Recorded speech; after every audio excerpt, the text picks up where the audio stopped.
Détournement? Elle est impossible. Le détournement, alors, il y a deux possibilités. Soit c'est le pilote, soit c'est un des pilotes. Oui.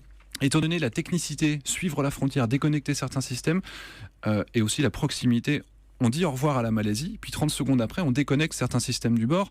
On n'imagine pas une prise de contrôle totale de l'avion en 30 secondes par quelqu'un qui sait déjà piloter et faire des virages instantanément. Et la deuxième chose, c'est que même si on imagine qu'il y a quelqu'un qui rentre dans le cockpit avec un couteau sous la gorge du pilote, il y a certains systèmes qui ont été déconnectés qu'un pilote n'est même pas formé pour les arrêter parce que c'est un boulot de technicien. Et donc s'il a été déconnecté, c'est quelqu'un qui savait réellement ce qu'il était en train de faire auparavant. Qu'est-ce qui nous manque pour savoir retrouver des débris, retrouver des éléments matériels qui nous permettraient peut-être de comprendre? On a retrouvé quelques débris, notamment à La Réunion. Il y en a un qui a permis d'authentifier qu'effectivement l'avion a bien fini dans l'eau. La Réunion confirmait aussi les courants qui venaient d'Australie.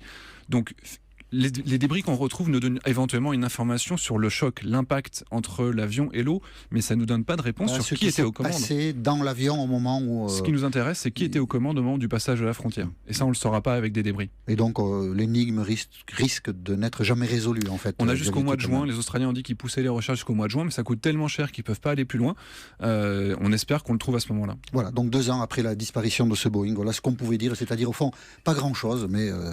On a mis 2 ans à retrouver le Rio-Paris, donc il ne faut pas perdre